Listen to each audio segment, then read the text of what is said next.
Bien.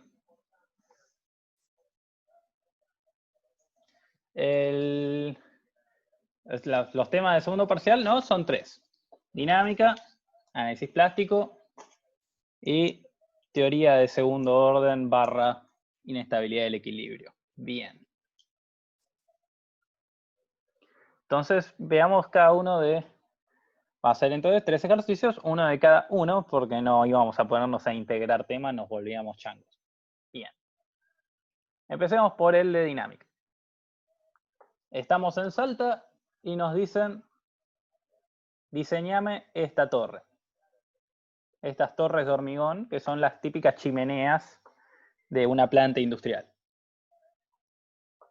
¿Qué acción creen que domina el diseño de esto? Efectivamente, la principal carga de esto es viento. El viento, ¿qué tipo de carga es?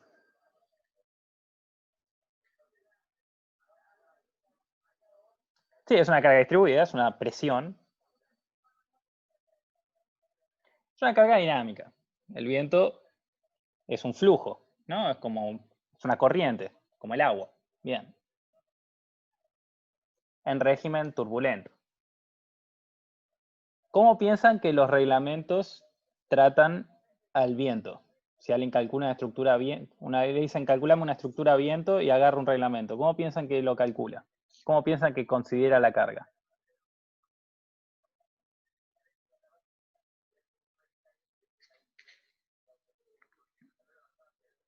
Respecto a si es estática, dinámica.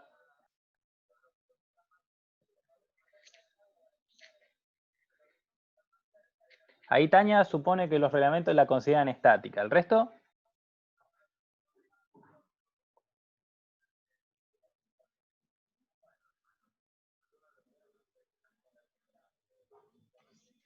Efectivamente, en general, como la gran mayoría dijo, en general el viento en un reglamento está convertido a una carga estática equivalente.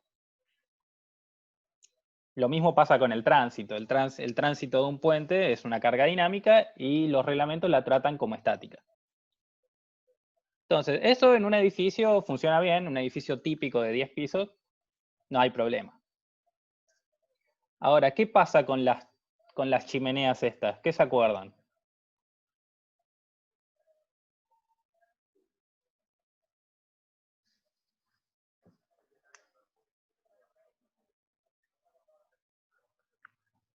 ¿Qué podía pasar con estas chimeneas?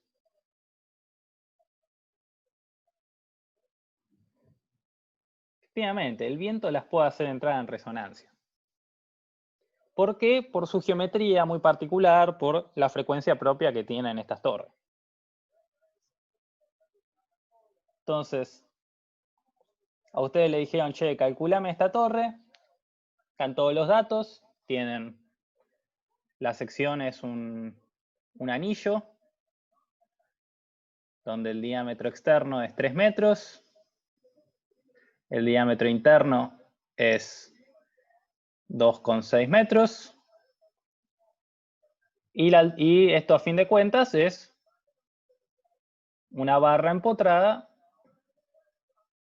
de altura 30 metros le puse, ¿no? Sí, 30 metros. El viento, ustedes me dijeron, es una carga distribuida. Bueno, yo les simplifiqué el problema un poquito. El viento va para acá. Entonces, uno va al reglamento, ponerle el reglamento argentino de viento, o el reglamento norteamericano de viento, porque son iguales, a fin de cuentas son iguales. Y uno puede obtener... No me quiere borrar esto, por algún motivo. Bueno, uno puede obtener, si la torre está puesta empotrada y tenemos el eje Z y el eje Y, el viento puede ser una fuerza, por ejemplo, una fuerza en Z, P de Z, estática. ¿Qué es esta expresión de acá? 15 newton por la velocidad de viento al cuadrado. Para esta estructura es 15 newton, para otra estructura será otro valor. Pero depende de la velocidad de viento al cuadrado. En particular, cuando se trabaja con el reglamento de viento, uno plantea, bueno, ¿cuál es el viento máximo que puedo tener con cierta probabilidad?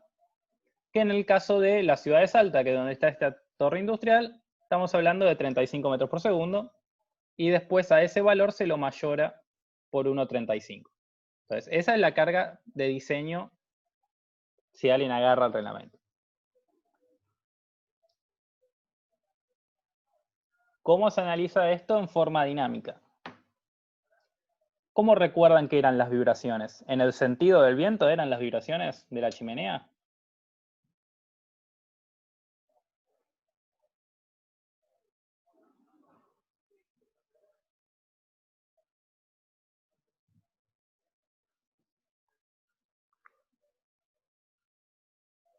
Para Tania eran perpendiculares. ¿Para el resto? O algo raro así, ¿viste? Ahí se empezó a echarse para atrás. ¿El resto qué piensa? La carga dinámica de viento, ¿en qué sentido actúa? ¿Cómo vibra una chimenea cuando le pega el viento? ¿En el sentido del viento o cómo? ¿O cómo?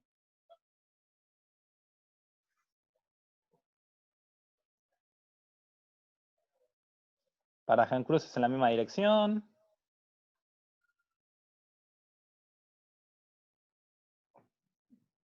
Para Guillermo es perpendicular. Para Tomás es perpendicular. Es perpendicular. Si el viento sopla así, la estructura se mueve dinámicamente perpendicular. ¿Por qué? Justamente lo que ocurre es que el flujo de viento, que es una cosa así, lo que genera son lo que se conoce como vórtices de von Karman. Se generan remolinos, que es una carga periódica que se arma a un costado y al otro. Son vórtices que se forman a la derecha de la chimenea, a la izquierda de la chimenea, a la derecha de la chimenea, a la izquierda de la chimenea. Entonces, esos vórtices generan una fuerza perpendicular al viento. Si cursan dinámica de estructuras, esto lo van a estudiar. Y si no, alguna vez se lo van a encontrar porque ocurre en varias estructuras. Entonces, nuestro amigo ingeniero que se dio cuenta de esto dijo, no voy a usar el reglamento de viento para este tipo de estructuras, porque no es un edificio convencional, vamos a hacer un análisis dinámico. Esa fuerza transversal PI, que iría acá, ¿no? PI de T,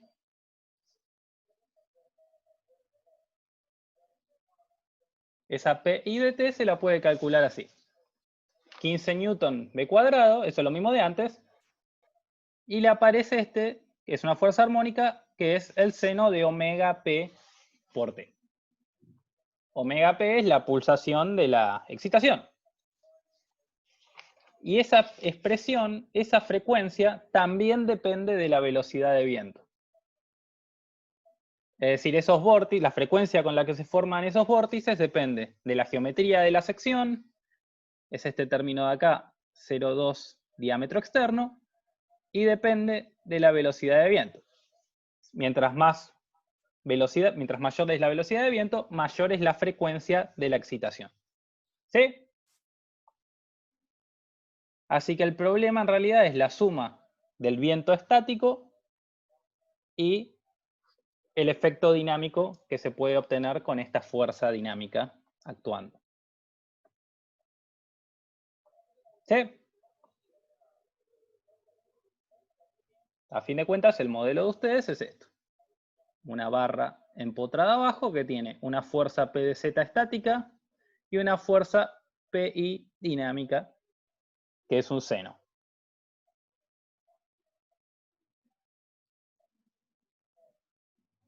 ¿Sí?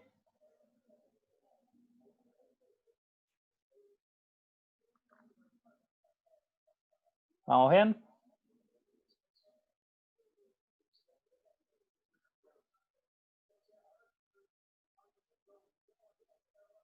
Nicolás viene bien. ¿El resto? Genial.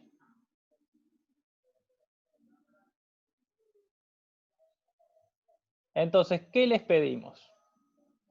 Uno, hay que obtener la frecuencia natural de esto. Obviamente es un problema de dinámica.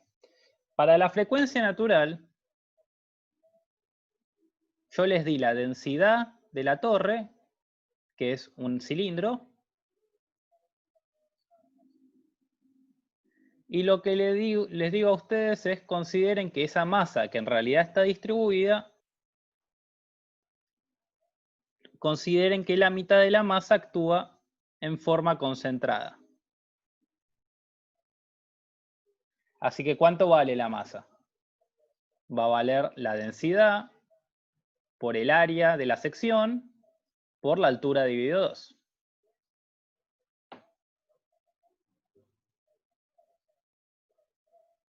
¿Tiene lógica?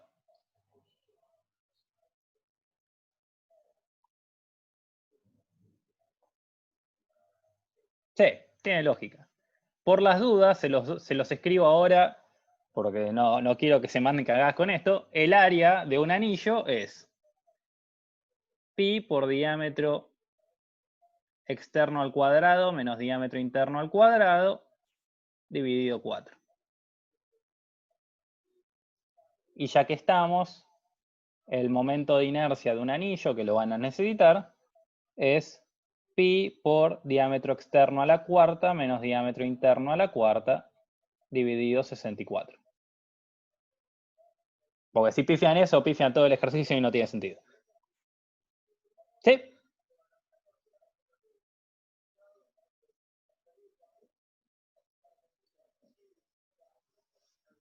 Genial. Entonces, ¿cómo hacemos el análisis dinámico de esto? 1. ¿Qué pasa con la masa de la mitad hacia abajo? Podés asumir que está trabajando, que esa masa, así como tengo una masa concentrada en el extremo superior, tengo una masa concentrada en la base. Pero la masa concentrada en la base no me preocupa porque está en la base. Es una simplificación.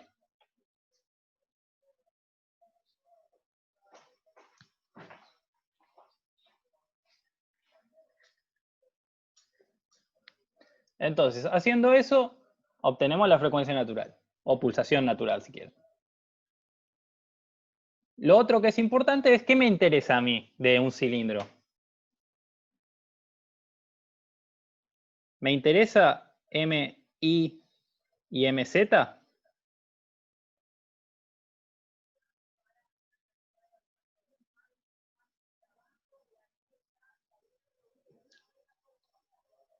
¿Cómo se dimensiona un cilindro?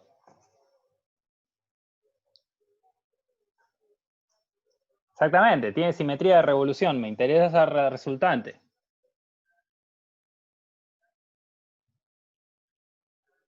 El momento total en la base. Eso no se, acuérdenselo siempre, en una cosa con simetría de revolución lo que me interesa es el momento resultante.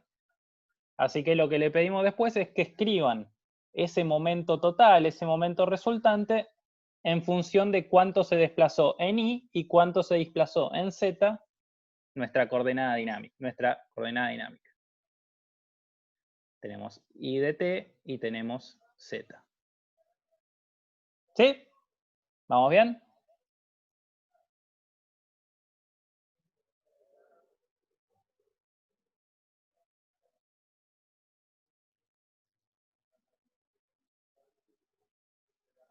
Supongo que vamos bien.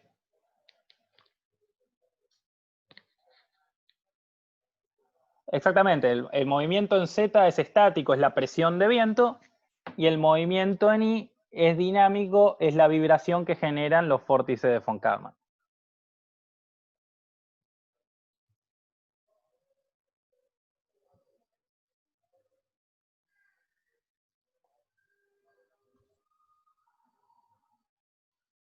Entonces, si eso se quedó claro, lo que viene ahora es el análisis, propiamente dicho.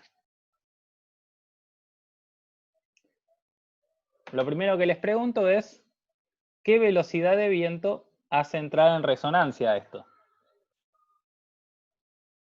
Recuerden que la frecuencia de la excitación depende de la velocidad de viento. Así que va a haber una velocidad de viento que va a hacer que esto entre en resonancia.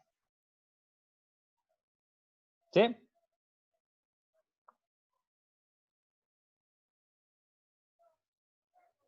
Y una vez que encuentran esa velocidad, les pido que encuentren el desplazamiento en función del tiempo. Sí, se puede resolver todo en MATLAB si está bien explicado como una memoria. Sí, sí, lo ideal es que lo planteen en MATLAB.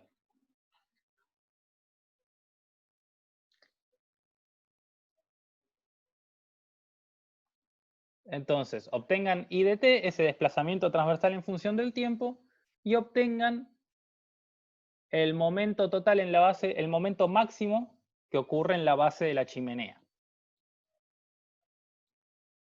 que dependerá de la presión estática, que también es función de la velocidad del viento, y del movimiento dinámico que se generó por el efecto de los vórtices. ¿Sí? Es sencillo por ahora. Es sencillo en general.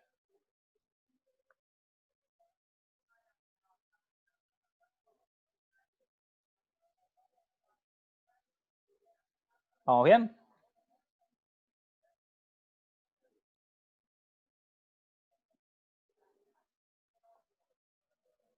Vamos bien.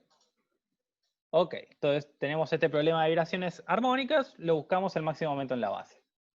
Y el objetivo es que lo comparen contra el momento de diseño que se obtiene reglamentariamente. Entonces ahí la idea es, che, ¿está bien preocuparme de los efectos dinámicos del viento en una chimenea o en estructuras de este estilo? ¿O cuándo sí y cuándo no? Dentro de esa pregunta, una pregunta que se me ocurre así, rápidamente, me imagino que enseguida me lo van a poder contestar. ¿Qué creen que es más probable? ¿O de qué dependerá qué viento podría subir un poco? Sí. ¿Qué viento creen que es más probable? ¿O de qué dependerá cuál de los dos vientos es más probable?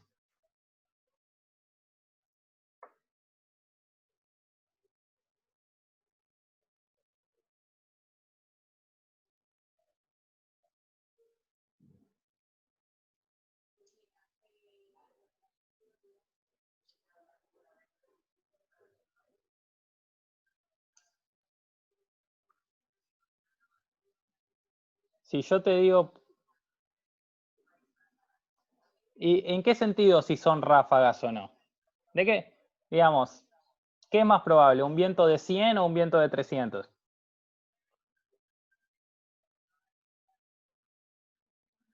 El de 100, es decir, el menor. Entonces, esa pregunta dependerá de cuál de los dos vientos es menor.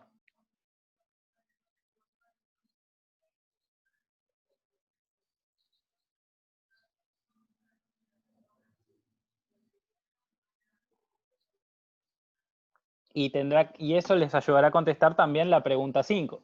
Digamos, ¿está bien preocuparme por la resonancia de esta chimenea? ¿Es algo que me preocupa o con el viento de diseño me quedo tranquilo? Dependerá de esas relaciones entre las magnitudes de viento.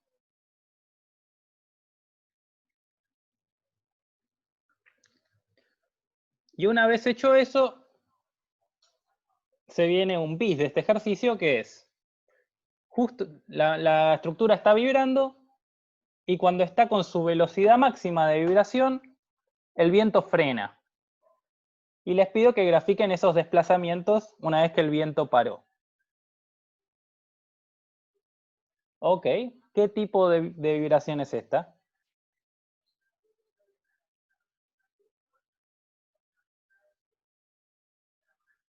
Amortiguada seguro, porque esto está amortiguado. Claro, es una vibración libre. Entonces, el ejercicio 7 y 8 es un ejercicio de vibraciones libres, donde la condición de borde es velocidad inicial y prima, y x0, ¿cuánto será?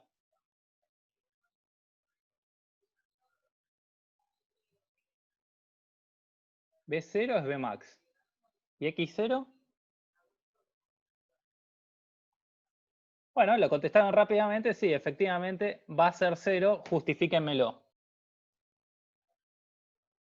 Justifiquen por qué x0 es 0.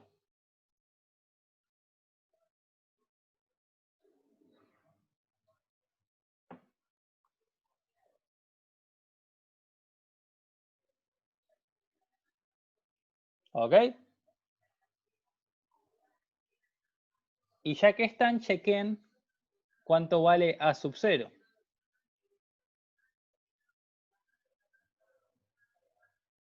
¿Sí?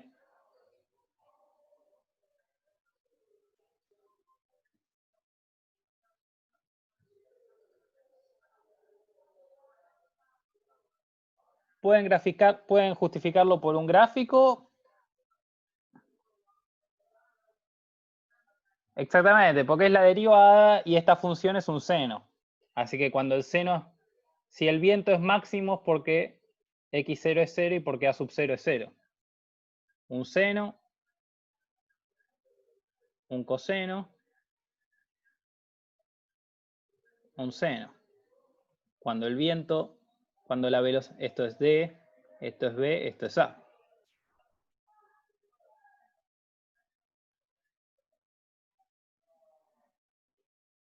Acá, por acá pasa esto. Cuando el desplazamiento es 0, la velocidad es máxima y la aceleración es 0. Seno, coseno, seno. Esa es la justificación. Así que ya le estamos tirando centros por todos lados. Pero entonces trazan las vibraciones libres y después, a ver, busquen en cuánto tiempo se reducen en un 95%, que es parecido a lo que hicieron en el TP.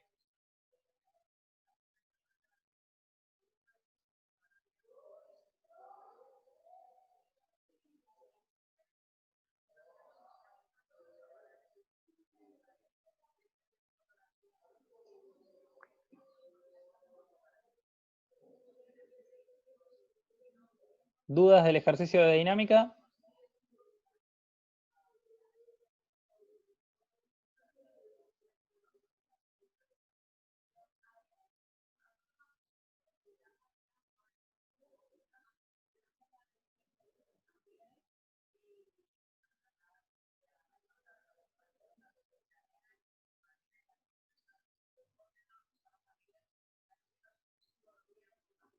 Bueno, yo les creo a ellos dos, así que péguenles a ellos, si no. Así que vimos recién un problema real de dinámica de estructura. Esa chimenea existe. No en Salta, pero esa chimenea existe. Son datos reales. Y ahora viene otro ejercicio. Viene el ejercicio de plástico. Y este también es un ejercicio, digamos, real. Es para mostrarles que realmente el análisis de plástico sirve para algo y se usa en la ingeniería civil. Vamos a diseñarnos una casita de 2 pisos en Mendoza. ¿Qué acciones se les ocurren que pueden tener en Mendoza que no tienen en Buenos Aires?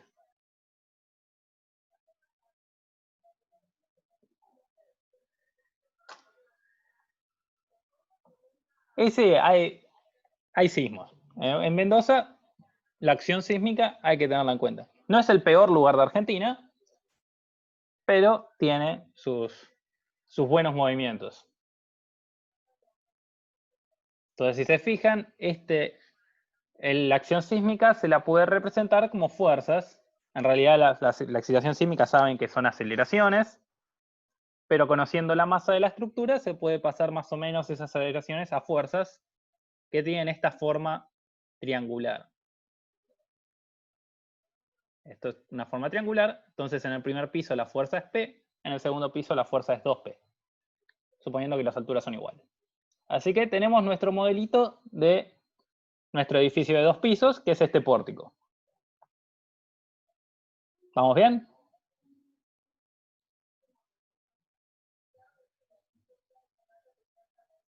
Ok. En general, ¿cómo calculan una estructura? Por ejemplo, en el ejercicio de arriba, ¿qué es lo que hacían?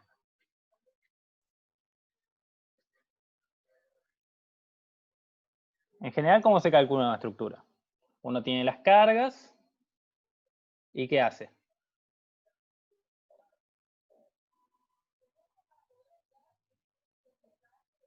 En el caso anterior resolvés la ecuación porque es un problema dinámico, pero en general, ¿qué haces con las cargas? ¿Qué obtenés? Obtenés solicitaciones y después verificas que M de diseño sea mayor, que el momento diseño, el momento resistente de la sección sea mayor al momento máximo que tenés en la estructura, ¿no? Es el típico diseño por resistencia. Con algún factor de seguridad, pero digamos, esta es la idea básica. Así calculan cosas. Básicamente, te preguntás cuánto necesito aguantar y te asegurás que lo aguante.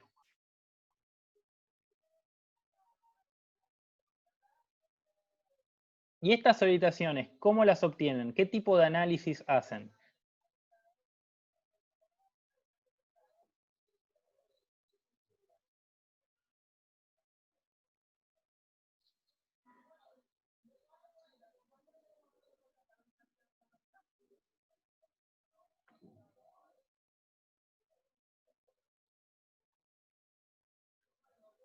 ¿Cómo calculan solidificaciones?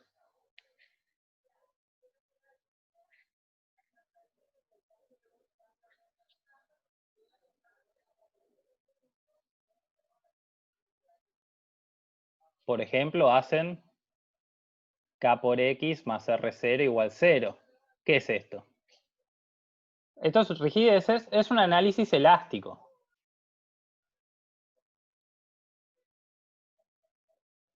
¿No? La estructura es elástico lineal, obtienen el máximo momento y después verifican el resto de las secciones. Que ninguna sección supere que ninguna sección supere la resistencia de la pieza. ¿No?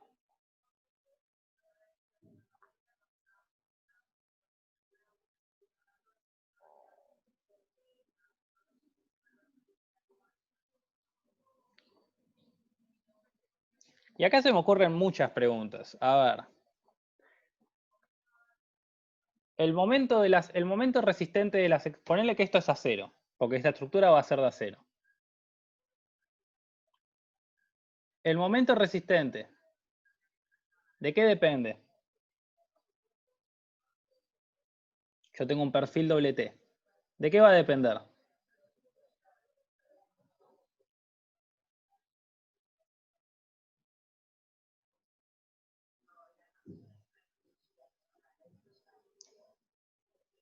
El momento de resistencia de modo de elasticidad no. De la inercia sí. Va a depender de la altura del perfil.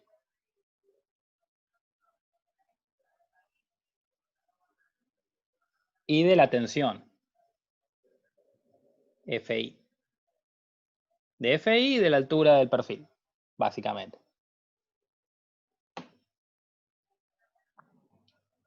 ¿Y las orientaciones de qué dependen? Una vez definida la geometría de la estructura. De E por I, ¿no? Si estoy haciendo un análisis elástico.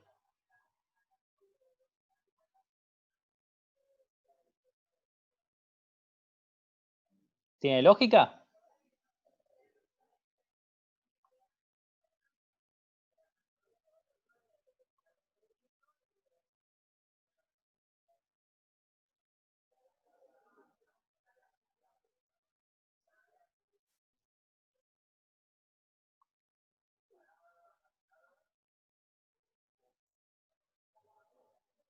Sí, no, tal vez.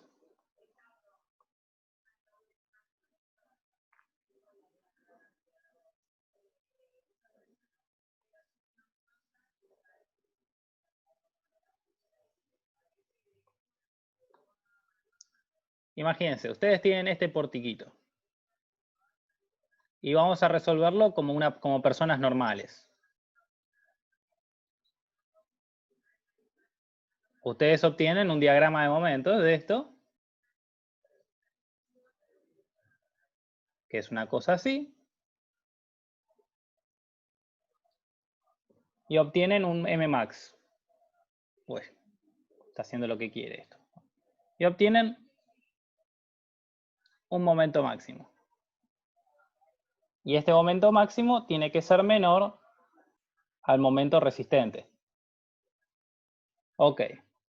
Estos momentos, ¿de qué dependen? Cuando yo calculo por rigideces, ¿qué entra en juego?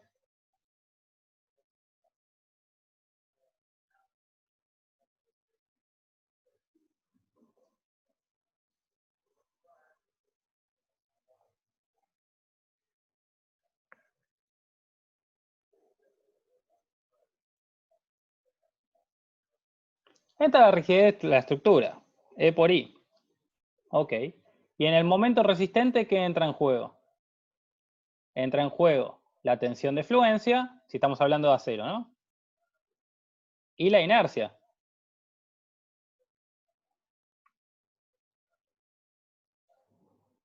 Esto es acero. Y entonces, ¿cómo hago? Los momentos que yo tengo que resistir dependen de la inercia que yo adopte. ¿No?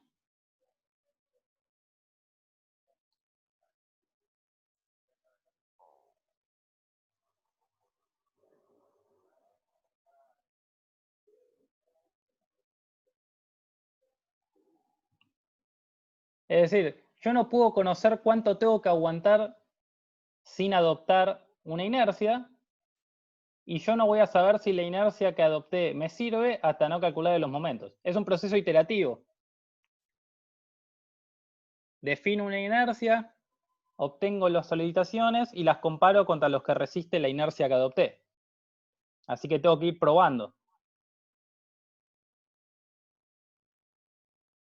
¿No?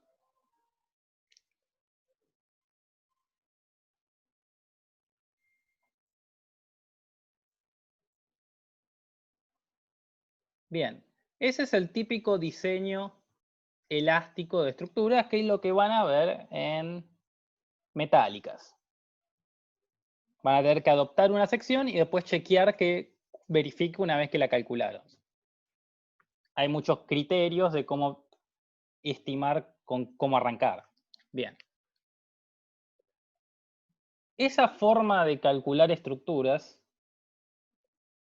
no funciona bien cuando las cargas son sísmicas. Pasan cosas como estas,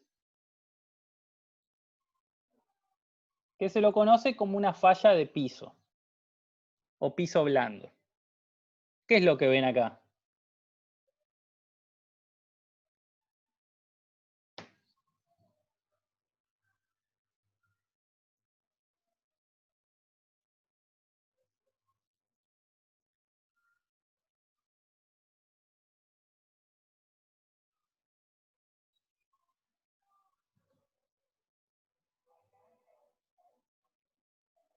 De forma prolija, dicen ahí. Desapareció un piso. Este es el balcón del segundo piso y este es el balcón del primer piso. Es un sándwich. Y acá lo mismo. Desapareció un piso entero, se lo comió.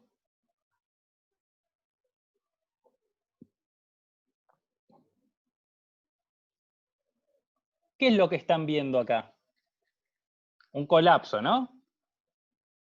Entonces, ¿qué es lo que ven en estas fallas? ¿Qué tipo de mecanismo se formó para fallar así?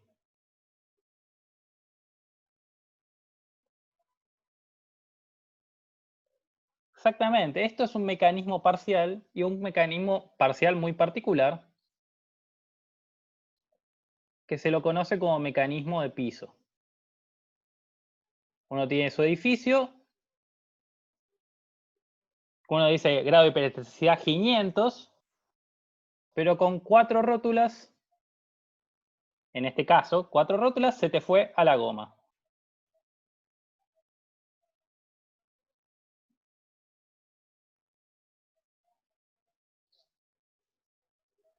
¿Por qué se generó en el piso 5? Habría que ver cómo estaba calculado. Probablemente, capaz en el piso 5 había un doble piso porque era una zona de convenciones o tal vez había un cambio de geometría en la planta. Pueden pasar muchas cosas. Pero claramente la experiencia nos ha mostrado que esto hay que evitarlo a toda costa. Que esto no nos puede ocurrir. Y yo puedo asegurar el mecanismo de colapso con un análisis elástico como el que planteábamos antes.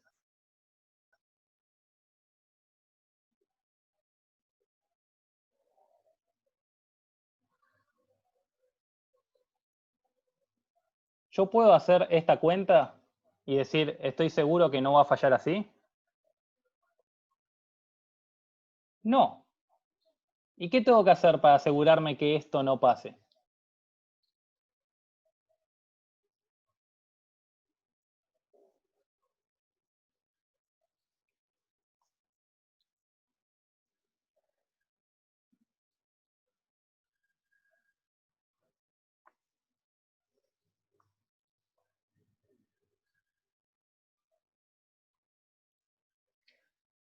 Efectivamente, vamos a recurrir a un análisis plástico. Vamos a plantear esos mecanismos. Entonces,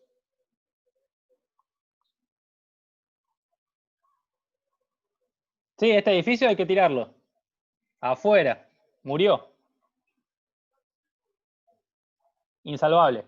Eso es completamente insalvable. Además de que mataste a todas las personas que estaban en ese piso.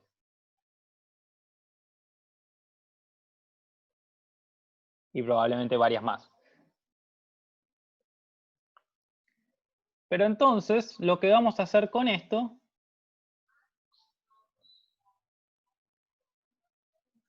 si pasa eso, eso es culpa del que lo diseñó, del que lo aprobó, del municipio que aceptó los planos, del que lo construyó, del que inspeccionó la construcción. De todos, literalmente de todos. Porque no es solo, digamos, ahora te lo puedo decir, esto a veces, no sé, en el 70 y pico no se sabía, digamos. Es algo relativamente moderno.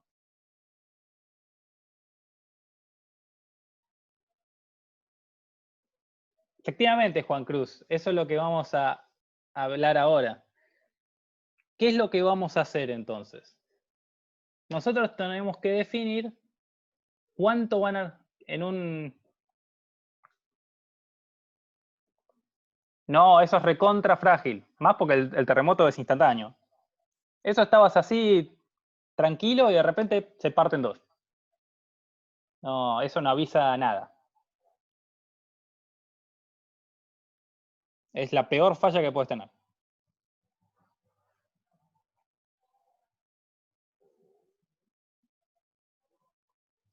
Pero entonces, la carga de colapso de esta estructura, ¿de qué va a depender?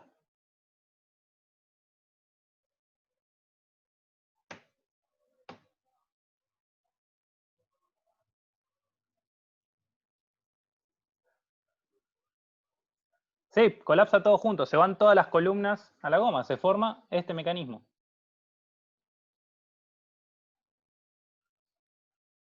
Y se te fue el piso entero. Por eso se lo llama falla de piso o piso blando. Vos tenías toda una estructura y lo que falló es un piso.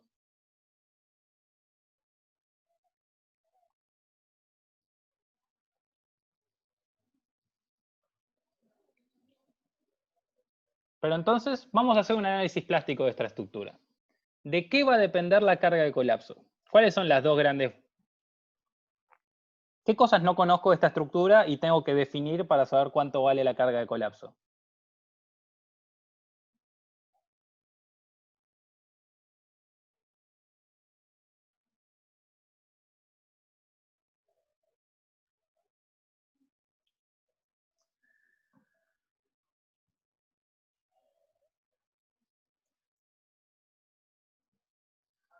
Momento admisible sería hablar de resistencia para comparar contra un momento existente. La tensión de fluencia es dato porque es el acero. Como dijo Bautista, las columnas van a tener un momento de plastificación y las vigas van a tener otro momento de plastificación. ¿Sí?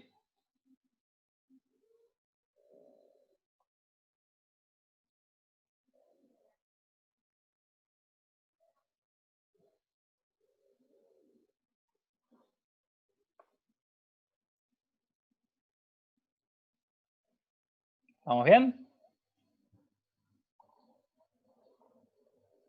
Ok. Y entonces nos ponemos a plantear mecanismos. Hay uno que es obvio, porque lo venimos hablando hace 15 minutos, que es el mecanismo de piso.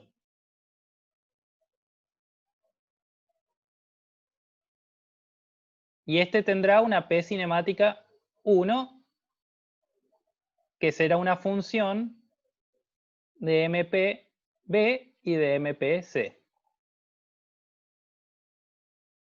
Ok. Habrá otro mecanismo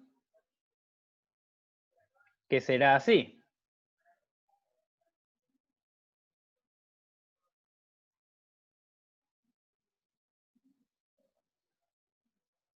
Acá, acá, acá, acá, acá y acá.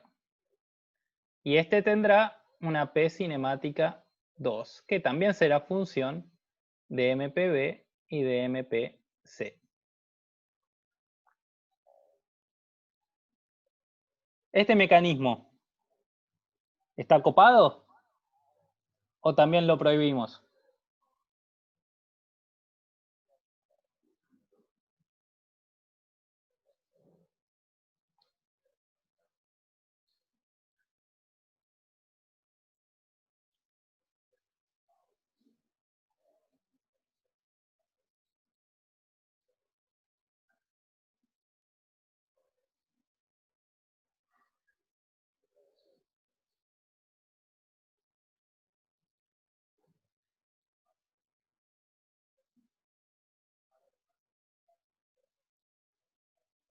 A ver, vamos en orden.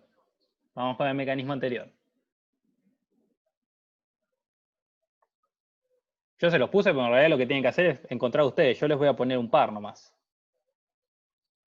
Falla en la columna y todo el marco rígido de arriba se mueve rígido.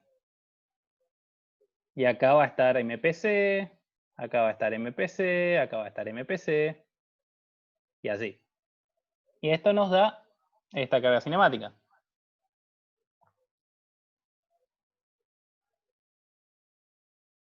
Es el típico mecanismo de piso.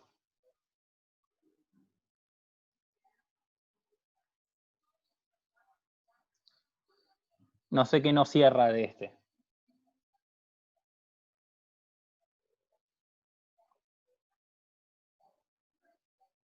Ok. Este mecanismo lo vamos a prohibir.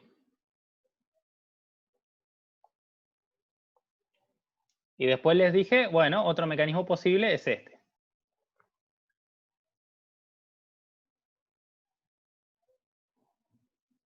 Y este me va a dar una segunda carga cinemática que va a depender de cuánto aguanta la viga, cuánto aguanta la columna. Ok. ¿Y este lo vamos a prohibir o lo vamos a aceptar?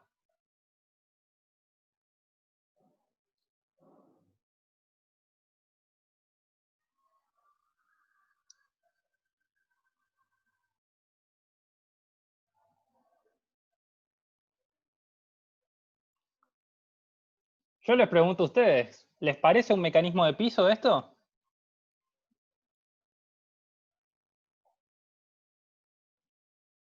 ¿Nos dejaríamos que la estructura falle así? ¿O este mecanismo es muy peligroso, como el anterior? Este ya dijimos, no. Mecanismos de piso, no. ¿Ese mecanismo de ahí es un mecanismo de piso? ¿O vale? Exactamente. Está moviendo dos pisos esto. Así que este vale. Acá está fallando un piso solo, es un piso blando, y acá puse en juego los dos pisos.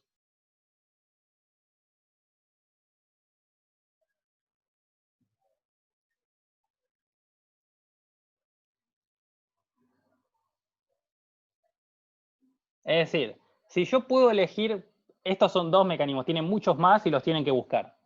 Si ustedes pudiesen elegir cuál carga cinemática va a ser la más baja, ¿cuál quisieran ustedes que sea más baja? ¿La carga cinemática 1 o la carga cinemática 2?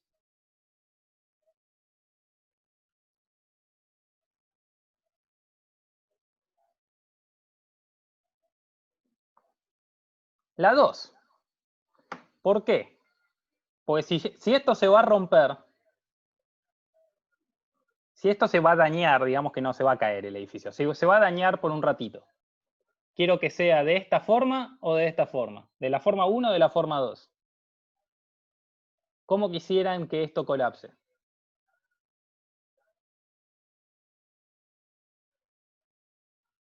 Es decir, ¿ustedes prefieren que pase esto?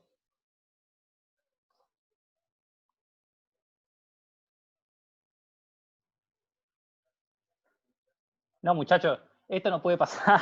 A ver, vamos a buscar un video de un terremoto.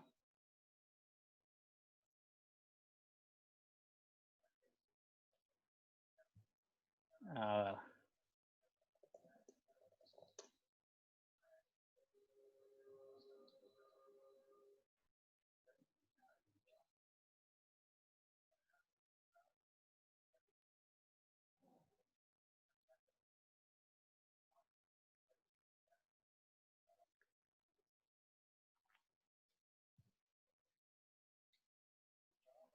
Vamos en orden.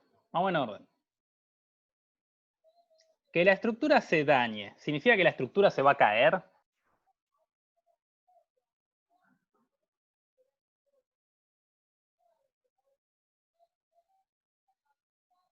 No. Entonces, ¿qué pasa?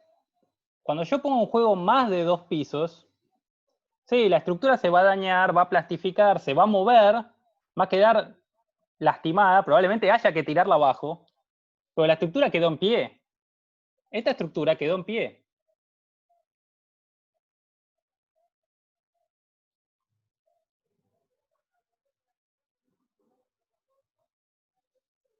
Este tipo de fallas, cuando la carga de colapso es así, esto no quedó en pie, esto mató a 20 personas.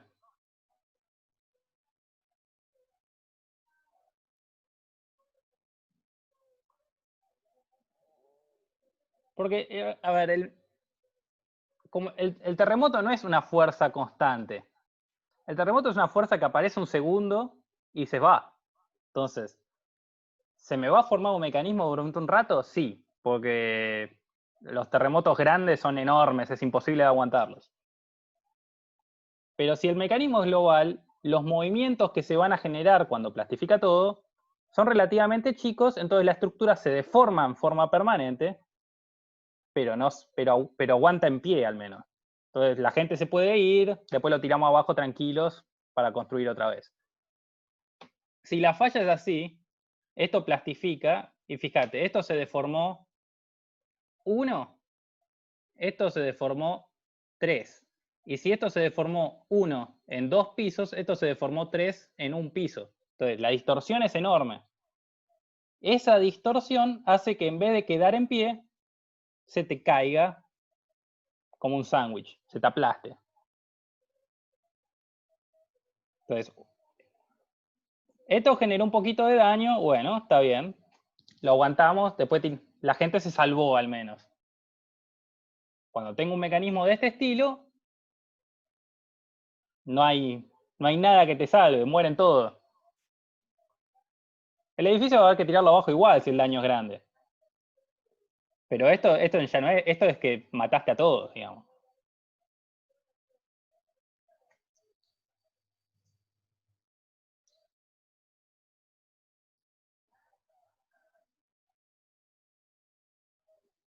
Entonces, volviendo.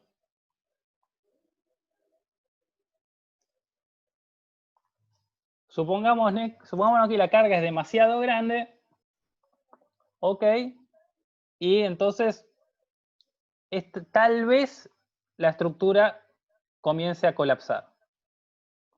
¿Con qué mecanismo quiero que lo haga? De estos dos. Tiene más. Después tienen que buscar todos y ver cuáles aceptan y cuáles no. De estos dos. Si la estructura empieza a fallar, ¿con qué forma querrían que lo haga?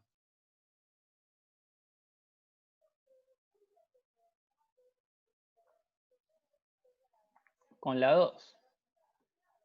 Entonces, ¿cómo tiene que ser P sin 2 respecto a la P cinemática del mecanismo 1? ¿Qué tengo que poner acá? Menor. ¿Y cómo hago que la carga cinemática 2 sea menor a la carga cinemática 1?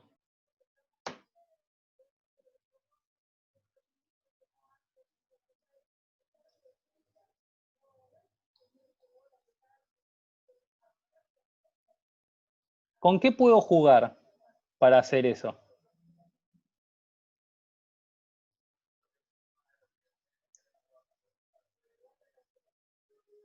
Exactamente. Con la relación entre el momento de la columna y el momento de la viga.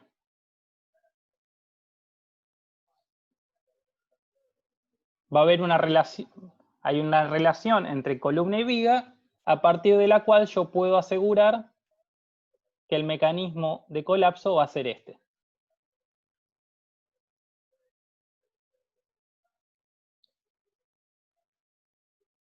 ¿Sí?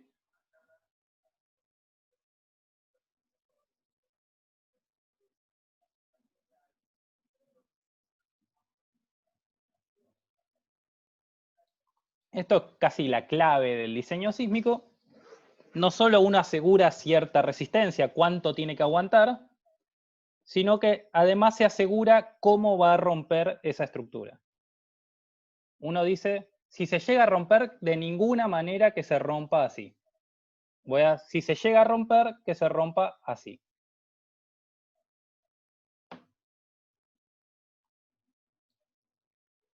¿Por qué? Porque esto es lo que pasa cuando el mecanismo de colapso de la estructura era un mecanismo de piso.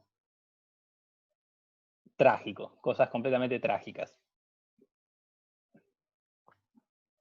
Entonces ustedes lo que tienen que encontrar es este valor, relación límite entre el momento que aguanta de la columna y la viga, entre el momento que aguanta la columna y el momento que aguanta la viga, tal que el mecanismo de colapso de la estructura mueva a más de un piso. Entonces ustedes plantearán, ¿cuántos mecanismos tiene esto? Lo tengo hecho. Así de paso les tiro un hint de plantear mecanismos.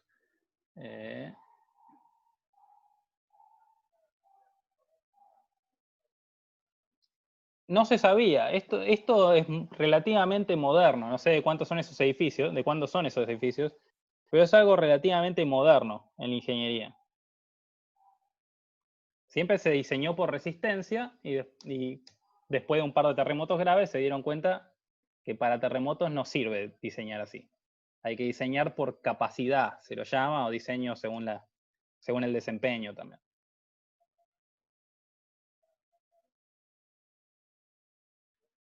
Esto tiene muchas otras cosas, por ejemplo, es mejor que la estructura falle por corte o por momento. Más allá que ustedes no vieron corte, diseño por corte.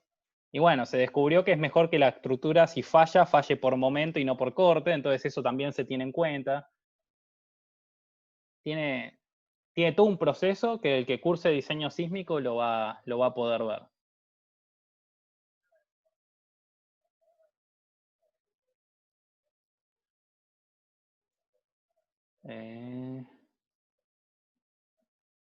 Me distraje, ¿qué es lo que quería abrir? Ah, sí. Yo les digo, esto tiene ¿cuántos mecanismos?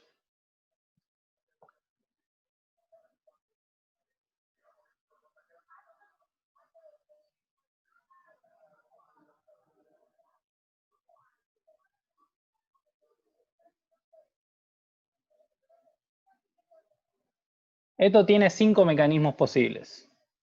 Son en realidad 3, pero los pueden convertir en 5 mecanismos. Y de estos 5 tendrán que ver cuáles aceptan y cuáles no aceptan.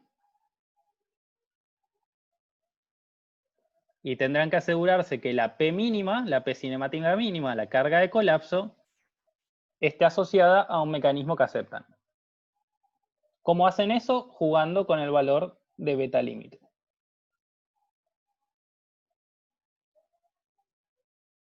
¿Se entiende?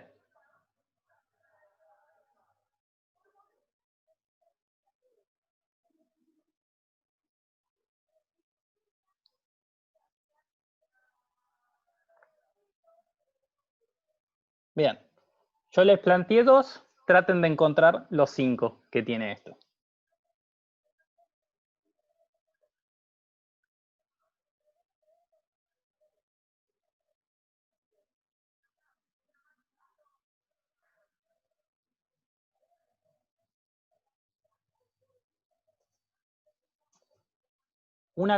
Carlos, una condición de diseño es que la carga de colapso esté asociada a un mecanismo global.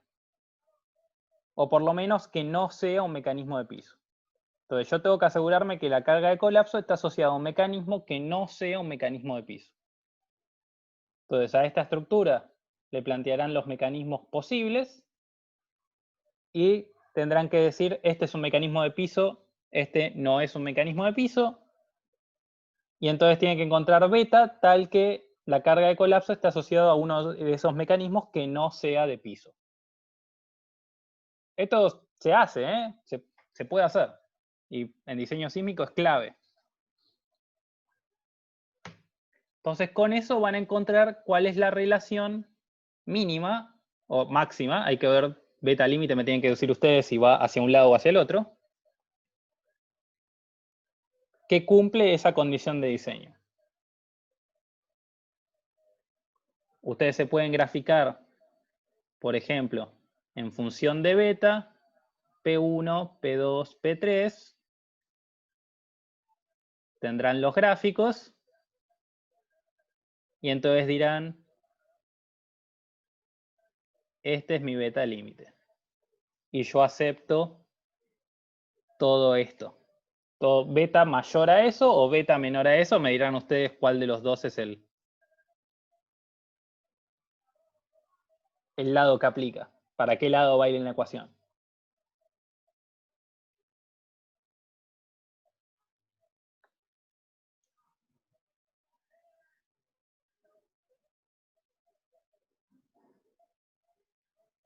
¿Sí?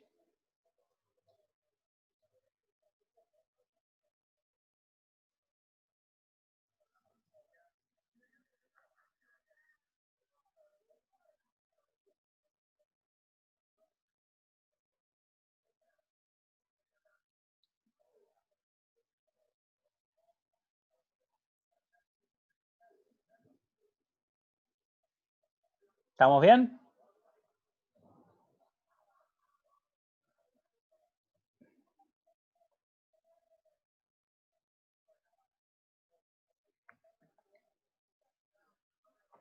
A ver, vamos en orden.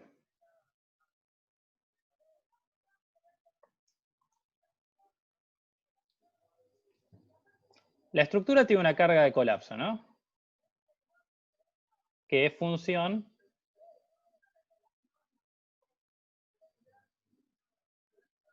todavía no están buscando MPC y MPB. Por ahora no están haciendo nada de eso. Por ahora están buscando qué relación tiene que tener para que la carga de colapso esté asociada a un mecanismo que no es de piso.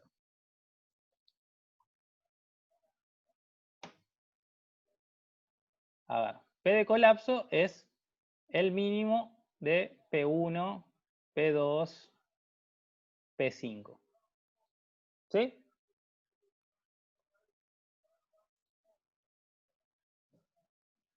Supongamos que P1 está ok y P2 a P5 son mecanismos de piso. Supongo que esto es así. Entonces, ¿qué es lo que me quiero asegurar yo? ¿Qué es lo que me voy a querer asegurar para cumplir la condición de diseño?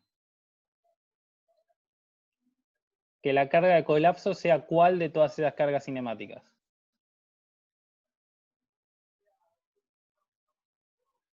Que sea P1. Y para que sea P1 tengo que encontrar el valor de beta que hace que P1 sea el mínimo de todas las P cinemáticas.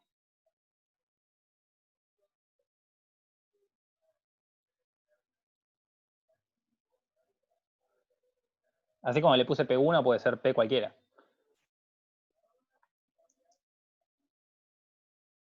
Sin saber todavía cuánto vale.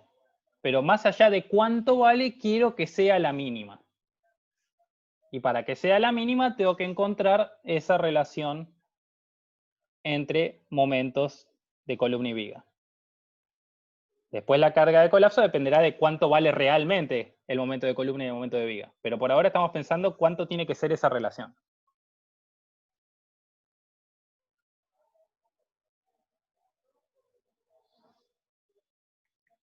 Entonces, si yo me grafico las distintas cargas cinemáticas en función de esa relación, cada una tendrá su forma. Esta no tiene sentido, pero ponele que existe. Y esto es P1, esto es P3, esto es P2 y esto es P1. Si yo quiero que P1 sea la carga de colapso, entonces beta tendrá que estar por acá, hacia la derecha. Justamente, vos tenés que encontrar esa relación. Es una variable.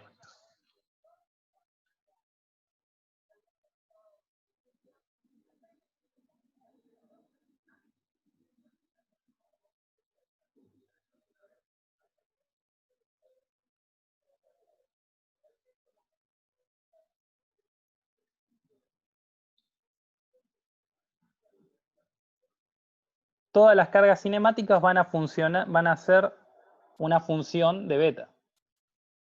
Vamos a hacer un ejemplo.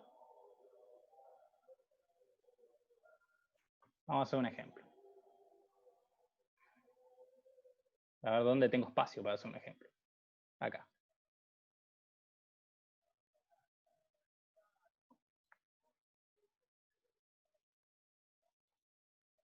Vamos a plantear este mecanismo de piso.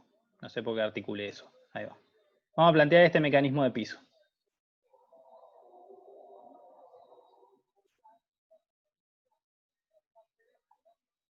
¿Cuánto vale la carga cinemática de este mecanismo de piso? Acá tenemos MPC, acá tenemos MPC, MPC y MPC. Esto es H. Esto es H.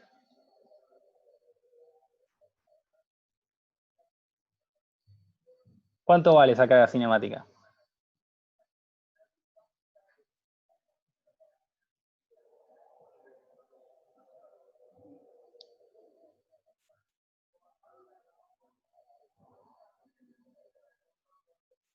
Claro, hay que encontrarlo como función de beta.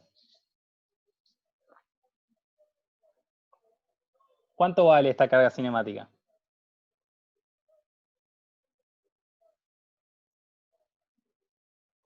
Acá teníamos P y acá teníamos 2P.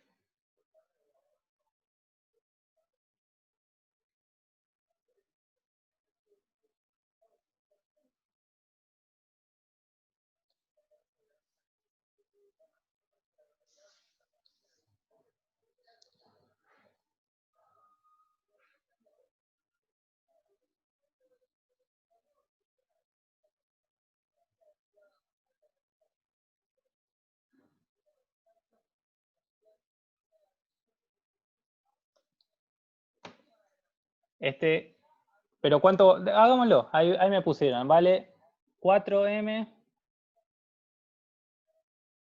3L, no sé por qué 3L, a ver.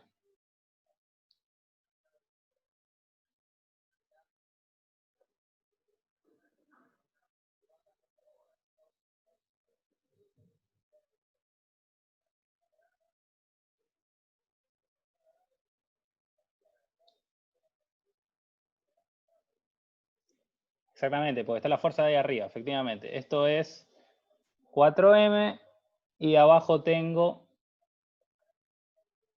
L más 2L, así que esto es 4MPC dividido 3L. 3H le puse, ya que estamos, pongámosle la misma letra. Exactamente. Y si ahora lo escribo esto en función de beta, será 4/3 de beta MPB sobre H. Y si yo ahora calculo, por ejemplo, hagamos otro. Esta es la carga cinemática 1. Vamos a hacer el otro mecanismo que les dibujé, así no les spoileo otros. Si yo ahora vengo y planteo este mecanismo,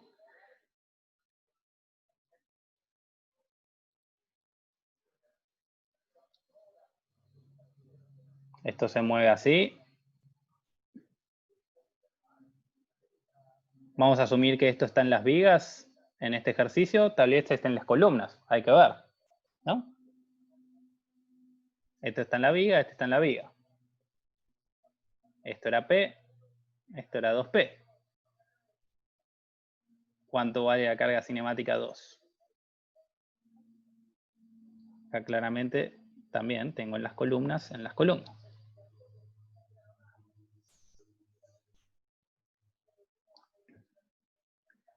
¿Quién se anima a calcular esta carga de colapso?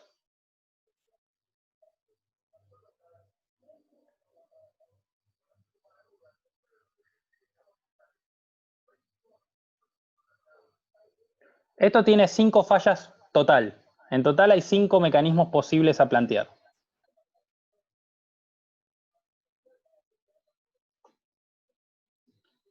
Efectivamente, esto es 4 MP de la viga más 2 MP de la columna dividido 5H. Y si ahora reemplazo la columna por beta MPB, me queda 4 más 2 beta MPB dividido 5H. Entonces, fíjense que todas las cargas cinemáticas son lineales con MPB. Entonces, para hacer el gráfico, yo puedo trabajar con MPB igual 1 y graficar todo en función de beta.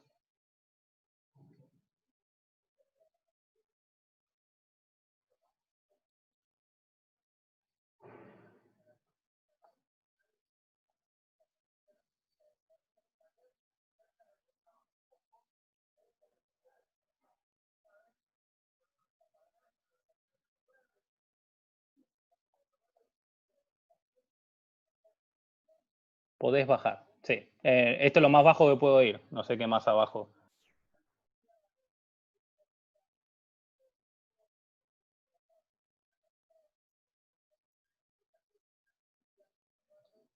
Entonces, como todas estas funciones de MPB, yo puedo graficar esto en función de beta poniendo MPB cualquier cosa. Por ejemplo, 1, o cancelarlo.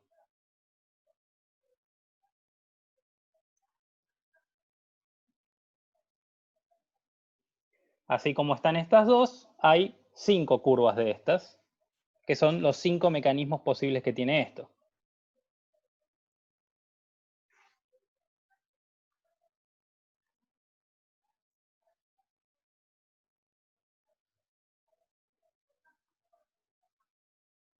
¿Estamos bien?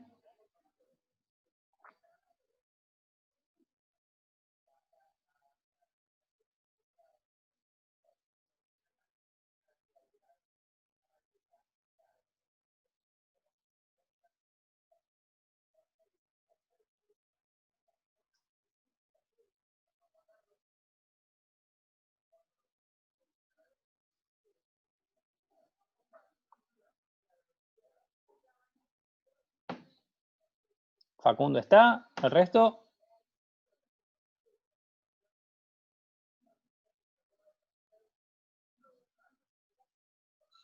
Bien.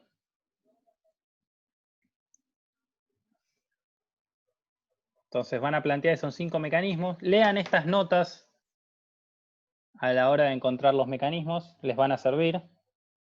En particular esta de acá. Porque vieron que hay veces que uno se pregunta, che, ¿y esta rótula va a ocurrir en la columna o en la viga? Bueno, asuman que son dos mecanismos distintos. Uno que tiene la rótula en la columna y otro que tiene la rótula en la viga. Y ahí van a llegar a los 5 mecanismos. ¿Sí? El clásico caso es este, ¿no? La rótula está acá o la rótula está ahí. Bueno, este es el mecanismo 1 y este es el mecanismo 2. Listo. Los planteo por separado.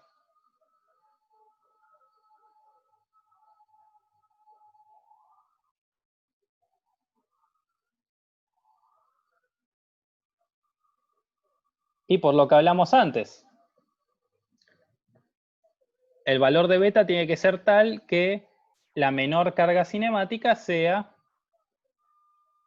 esté asociada a un mecanismo que no sea de piso, que esté asociado a un mecanismo que mueva los dos pisos enteros, ponga en juego los dos pisos. Entonces, por ejemplo, que no sea este, podría llegar a ser este. Si hay otro parecido a este, ese también podría llegar a ser, y así.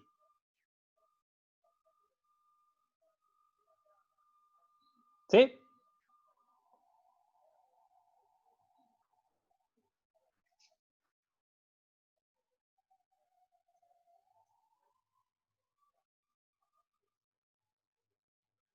¿Estamos todos en la misma página? Ustedes tendrán que averiguar si es un beta, una cota inferior o una cota superior ese límite. Me tendrán que decir ustedes.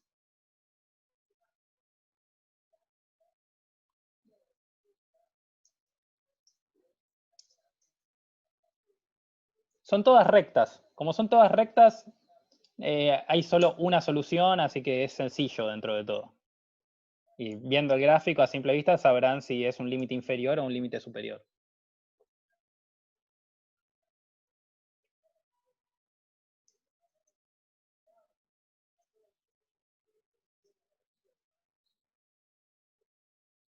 ¿Estamos bien?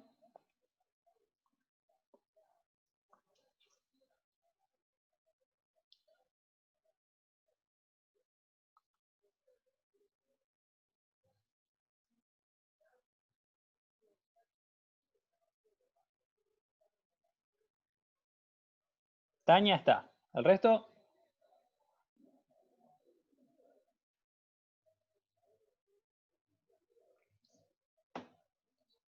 Bien.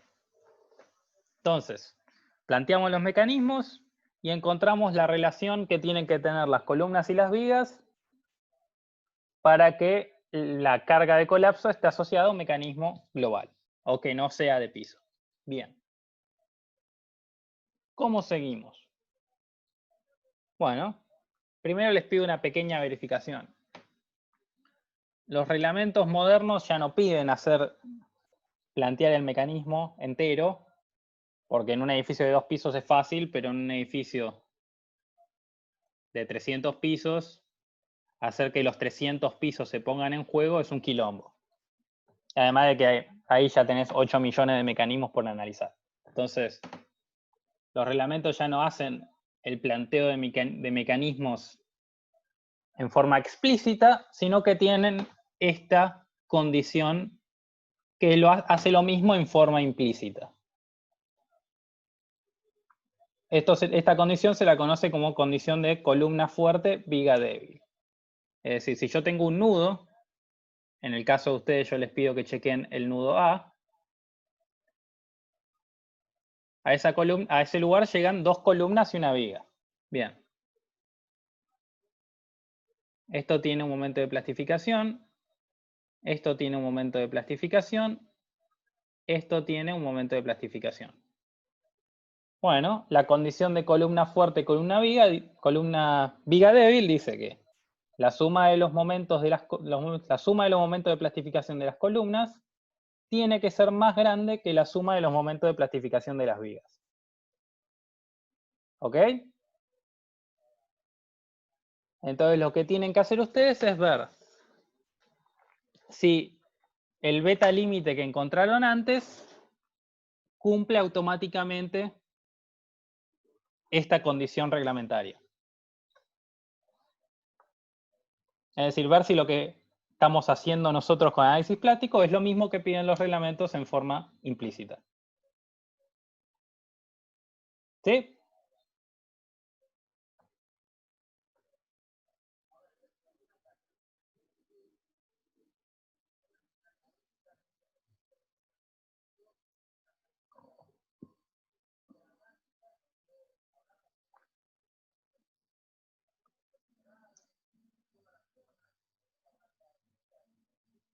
¿Sí? ¿No? Tal vez.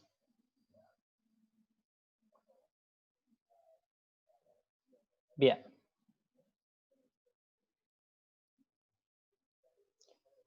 Exactamente. Para el beta límite, pongámosle, ya que lo encontraron, revisen si ese beta límite cumple las condiciones reglamentarias de diseño, que es que la suma de los MPC en ese nudo sea mayor a la suma de los MPB de ese nudo, que llegan a ese nudo.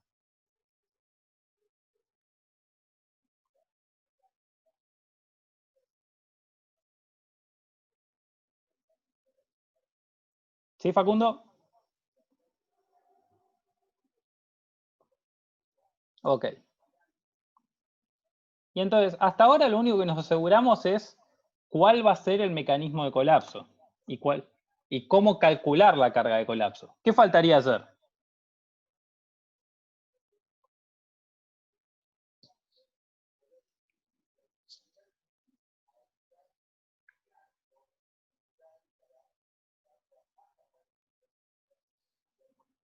Digamos, la admisibilidad plástica se va a cumplir porque es la menor carga cinemática, más allá que la van a tener que verificar. Ahí está, como dice Juan, lo que tiene que hacer ahora es definir realmente qué momento necesito. Tengo la relación, pero no tengo cuánto valen. ¿Sí?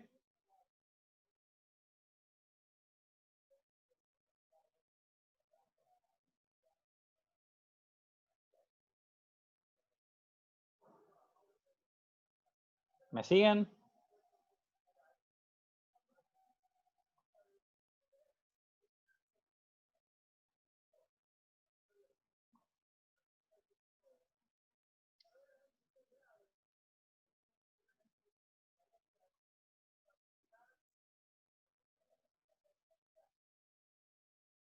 Catalina me sigue. Bien.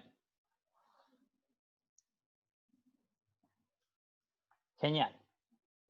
Entonces, el siguiente paso es encontrar cuánto tienen que valer esos momentos de plastificación para que la carga de colapso de la estructura sea mayor o igual a 1,3 veces las fuerzas P que estaban ahí arriba, la P de colapso.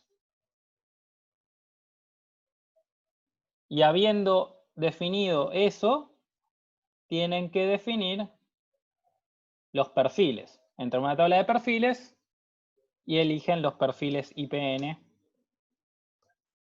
Terminan de dimensionar la estructura.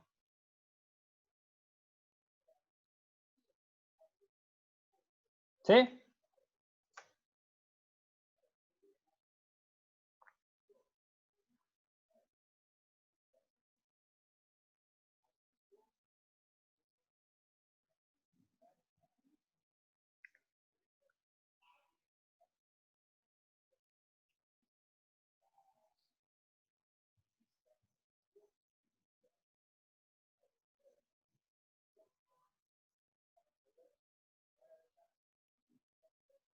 Genial. Y habiendo encontrado esos perfiles, ya pueden trazar la curva P delta hasta llegar a la cosa P y después hacer la descarga. Hacer este grafiquito que lo hacen en Atenea en 2 segundos. Pero sí tienen que hacer los escalones de carga, pues será paso a paso. Probablemente.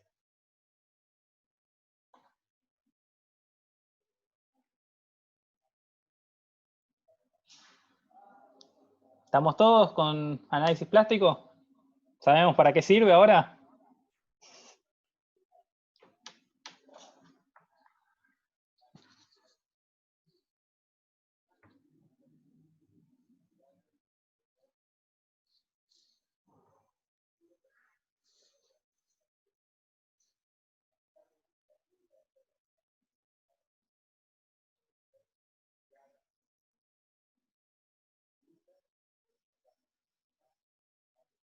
Ah, ¿vieron? Porque nunca les enseñamos a calcular la excitación sísmica, si no lo hubiese hecho. Además, los sismos no son armónicos, entonces tampoco los podrían resolver. Pero bueno, el cálculo plástico es muy útil y necesario en diseño sísmico, en diseño de estructuras así.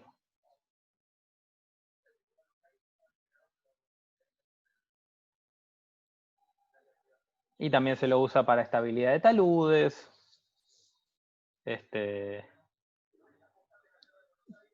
Y si cursan estabilidad 4 van a dar muchas funciones más del análisis plástico, pero mientras tanto, esta es una gran opción para que vean para qué sirve. ¿Estamos bien con este ejercicio? ¿Lo saben hacer?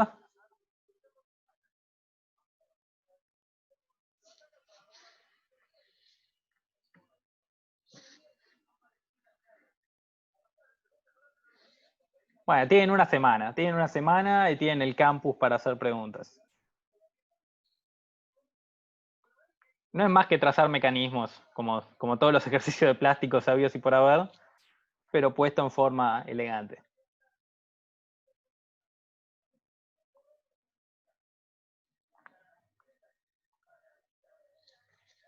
Con esto pasamos a segundo orden. ¿Estamos? ¿Están listos para segundo orden?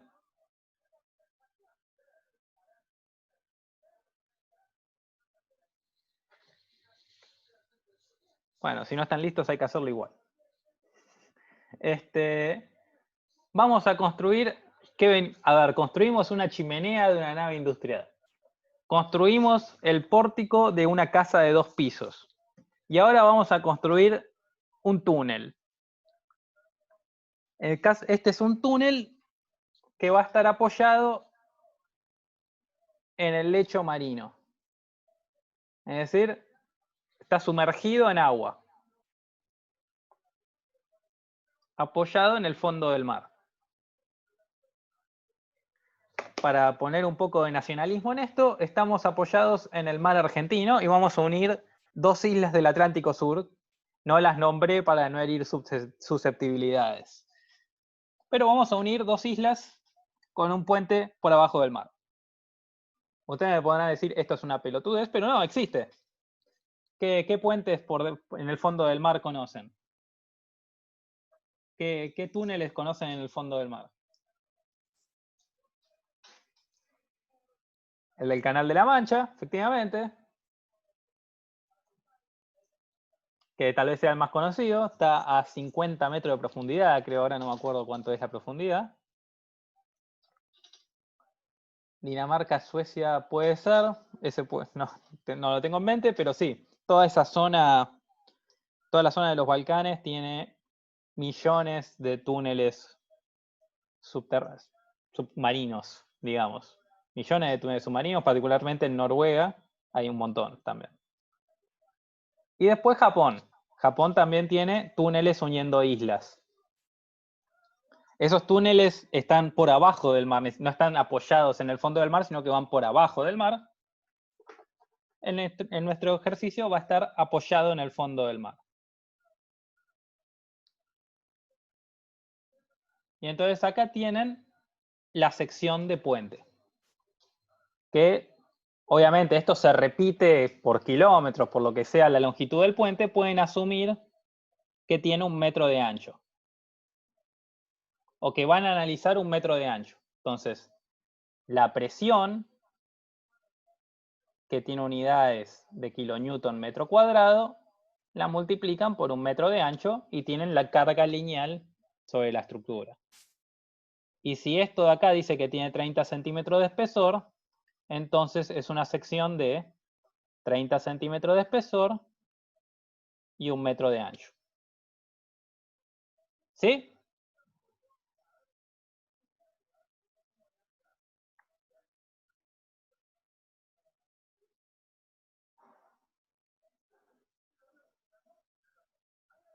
Genial. Entonces vamos a salir de la crisis construyendo el túnel más profundo del mundo. No por mucho, ¿eh? Los de Noruega están a 280 metros de profundidad, este está a 350. Ok. Entonces, ¿qué carga tiene este puente? Este túnel. Olvidándonos del tránsito por adentro del túnel. ¿Qué carga tiene?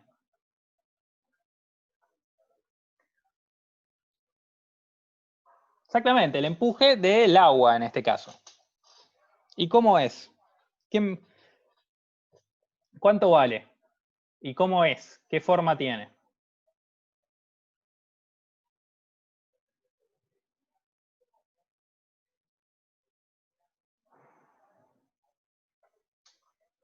Gamma del agua por H. Entonces, en principio es una cosa así, ¿no?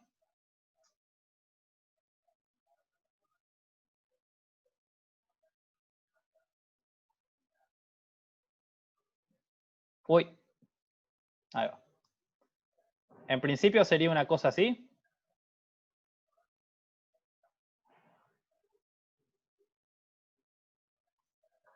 Ok. Pero fíjense, dijimos que estamos a 350 metros por debajo del nivel del mar y la altura de este túnel es de 4 metros. ¿Qué me pueden decir con esos datos de esta componente triangular del diagrama?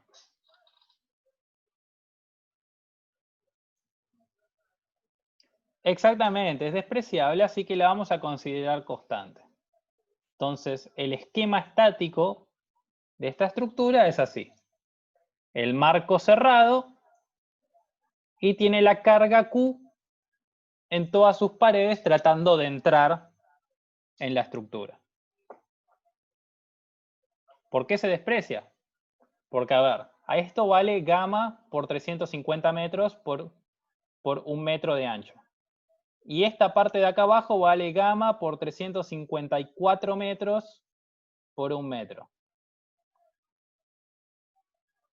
La verdad que esos 4 metros de diferencia los volamos y hacemos que es todo constante.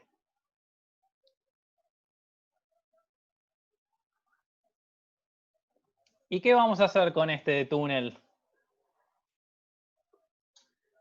a 350 metros de profundidad apoyado en el lecho acá, acá y acá?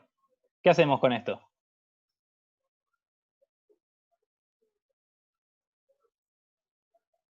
¿Cómo están las paredes de este túnel?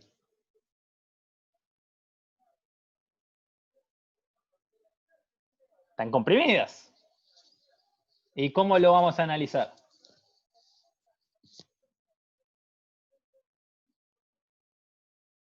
Lo vamos a analizar en segundo orden, efectivamente. Así que esto es un ejercicio de segundo orden. Lo primero que van a hacer es, incógnita cinemática de segundo orden, resuelvan este túnel. Como criterio de convergencia pueden usar que la variación de US fue menor a 5% respecto de la iteración siguiente. ¿Sí?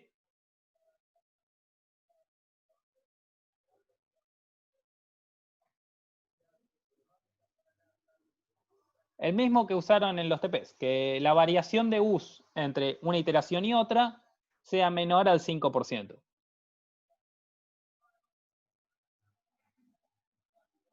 Ok.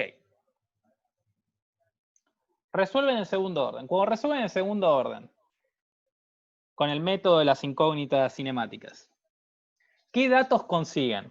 Perdón, una pregunta, si tienen en cuenta la variación de U nada más, lo mismo. Sí, en cierta forma es lo mismo que comparar normales. Ojo que en las normales aparece una raíz cuadrada, qué sé yo, entonces la variación de U's y la variación de normales no es igual. Porque U es la raíz de la normal por tal cosa.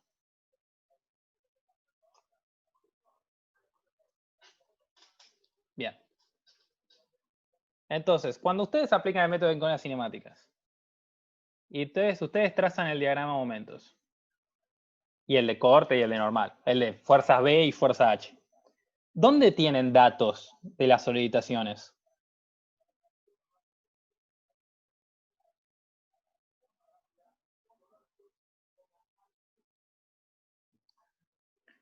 Yo ahora quiero dibujar el diagrama de momentos con el resultado. Tienen los datos en los nodos. Tienen este de acá, tienen este de acá, este de acá y así. ¿Y cómo unen esos dos puntos? ¿Cómo es el diagrama de momentos a lo largo de la barra? ¿Cómo lo dibujan? ¿Cómo lo hicieron en el TP?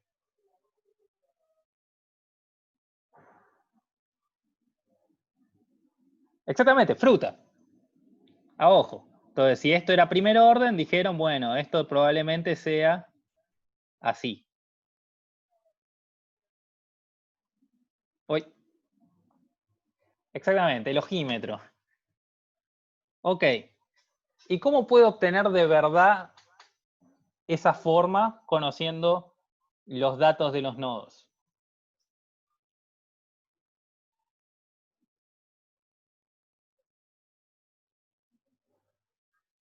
Con la elástica, efectivamente. Entonces, en el punto 2, una vez que resolvieron en segundo orden, para esta barra, esta pared,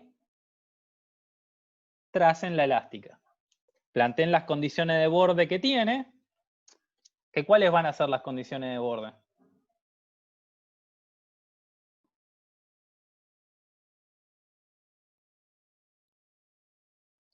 Eso es una barra. ¿Y cuáles son las condiciones de borde? Exactamente, los momentos y las fuerzas B.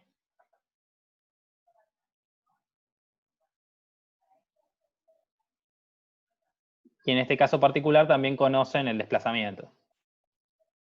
Acá también conocen W.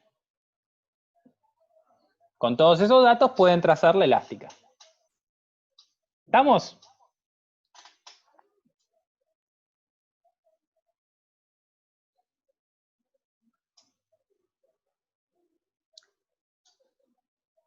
Catalina está contenta, así que estamos bien.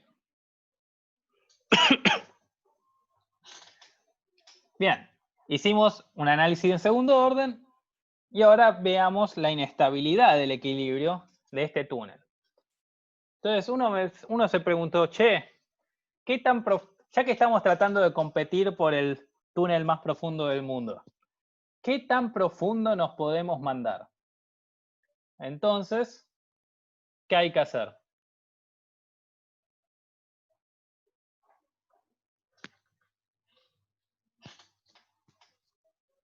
Exactamente.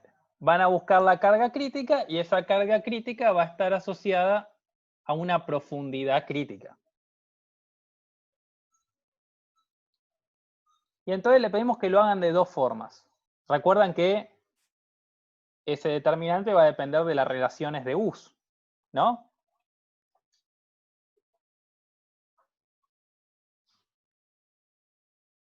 Bueno, entonces le pedimos que usen dos relaciones de U distintas.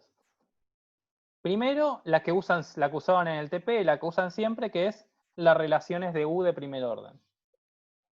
Y después, que usen las relaciones de US del primer ejercicio. Total, tienen resuelto un ejercicio en segundo orden, pueden usar esas relaciones de U. ¿Sí?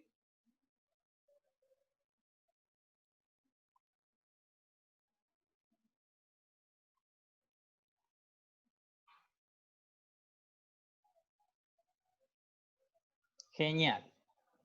Y una vez que hacen, sí. Digamos, la carga crítica, recuerdan que ustedes plantean determinante igual 0 y ese determinante depende de U1, U2, U3, U97.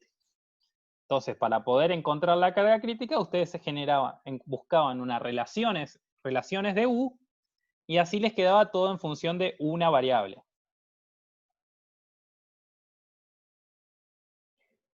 Y entonces el resultado depende de las relaciones de U. Es una aproximación. Entonces le pedimos que usen dos aproximaciones. Uno con las relaciones de U de primer orden, otro con las relaciones de U del ejercicio 1. ¿Sí?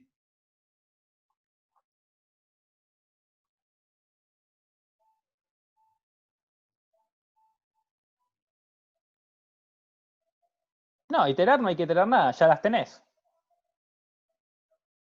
Las tenés porque hiciste el ejercicio 1.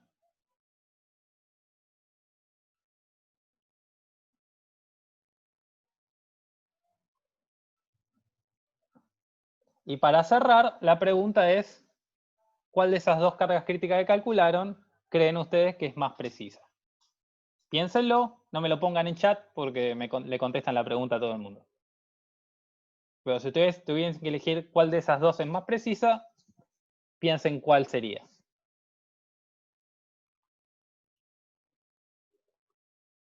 Guillermo pregunta, hay que calcular la matriz de rigidez a mano. Depende de qué significa calcular. ¿Qué significa calcular para vos?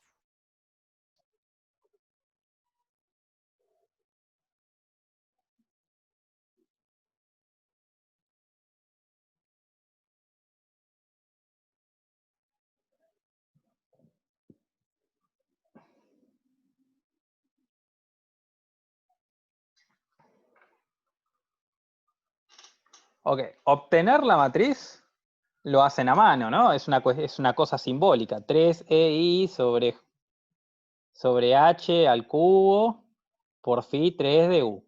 Hacer eso se hace a mano, digamos. Ustedes le dibujan la estructura, la corren, ponen los valores, las flechitas. Después, ponerle números a eso, máscara, afuera, computadora. Se van a volver locos haciendo cuentas a mano en la vida, digamos. Para eso están las computadoras. Pero sí ustedes tienen que hacer el desarrollo, lo tienen que hacer a mano. Bueno, la expresión que tengo que usar es esta. Lo metí en una computadora y me dio esto. Y después me entregás el archivo de computadora también para poder revisarlo. Si ustedes entregan algo y no está el respaldo de qué hizo la calculadora por ustedes, no va.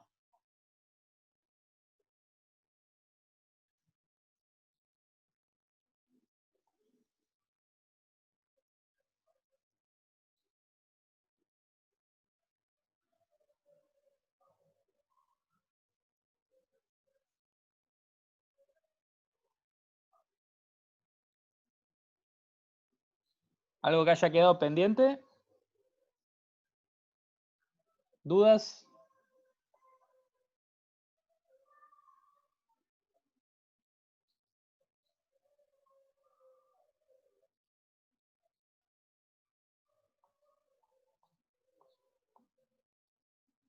Va a salir, son ejercicios. Una vez que terminaste de leer el enunciado, son hacer 3 ejercicios igual que siempre.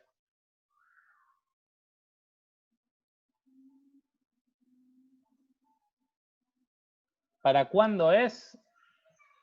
Es para el miércoles 12. Es decir, cuando el reloj tiene las 00, cuando el reloj llega a las 00 del miércoles, es decir, martes a la noche, entregan.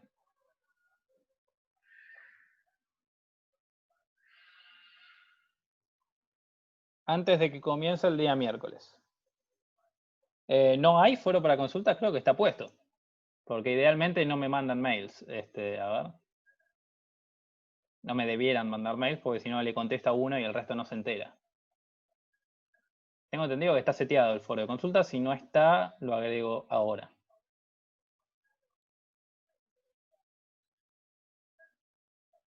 Consulta segundo parcial. Está. Bien.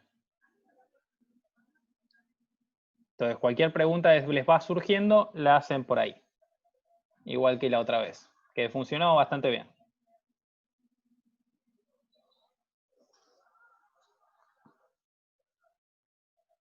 Iba a ser para el lunes y hoy a las 6 de la mañana que me desperté y terminé de escribirlo, les di 2 días más. Así que bueno, se entrega el martes a la noche.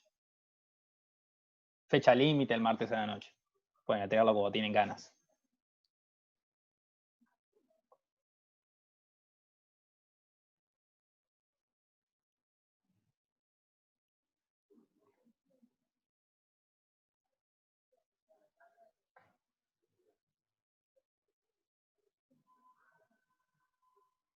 No, sí, me imagino. Esto es un poco más largo que lo que sería un parcial, pero es corto. Si saben lo que tienen que hacer, en un fin de semana lo liquidan.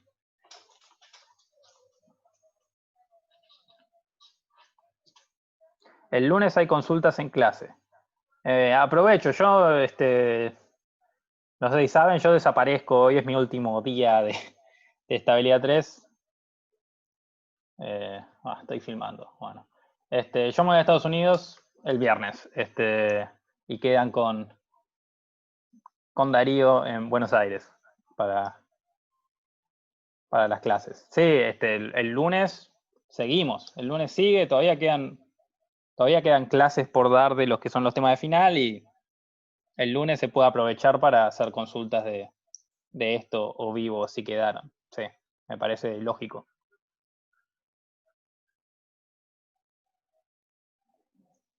No, voy a estar trabajando a esa hora. No es que esto no sea trabajar, pero voy a estar trabajando en otra cosa.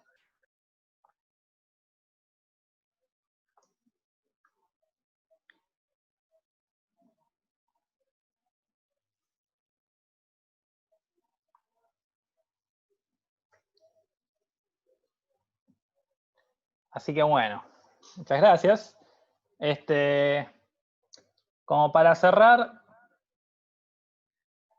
vamos a reforzar esto. A ver, más con la experiencia de hoy, porque yo no como vidrio. A ver, les estamos dando un examen domiciliario individual. En parte porque necesitamos poder evaluarlos ustedes individualmente y otra parte porque aunque la experiencia grupal fue buena, nos pareció lógico que esta vez que cada uno entregue un trabajo. Bien. Nosotros apelamos a su apelamos a su buena voluntad, estamos poniendo confianza en ustedes de que se van a sentar, van a hacerlo y no van a discutir entre ustedes cómo resolverlo, mucho menos van a literalmente pasarse los archivos o mandarse fotos de los mecanismos, todas las opciones posibles que hay de copiarse en un examen. Entonces, traten de honrar ese compromiso de aceptar que esto es individual, más allá de que tengan todas las opciones posibles para copiarse. Yo lo único que les pido son dos cosas. Uno, que antes, que en la primera hoja pongan esto lo hice yo, no me copié de nadie, teneme fe, Santiago y Darío.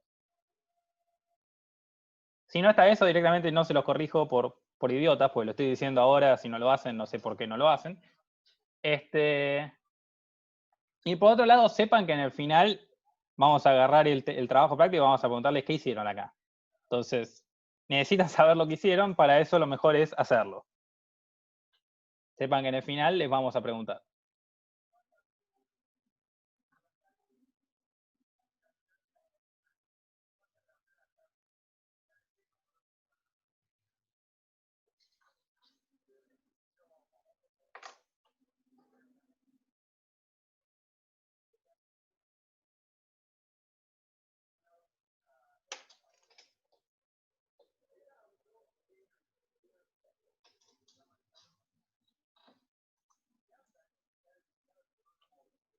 ¿Cómo vamos a tomar el final?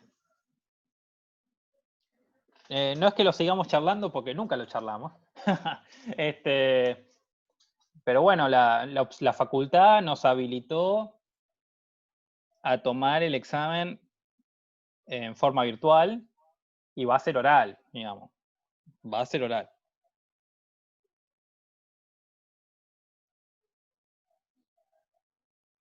Pues imagínense que si tenemos que fingir que ustedes entregan un final, ya ahí nos cagan a palo. Probablemente sea oral, charlado. Y hasta donde tengo entendido, como es un cuatrimestre muy particular, los que cursaron con nosotros rinden con nosotros. Los que cursaron con Satostegui rinden con Satostegui. Se separan las mesas esta vez. ¿Lo vamos a tomar nosotros? No sé, me están filmando acá. Pero, supongo que sí. Depende de la fecha. Hay fechas que podré estar, fechas que no. Y Darío, me imagino que sí. Pero sí, digamos, no sé quién otro les podría tomar, porque hay que tener cargo docente para tomar final.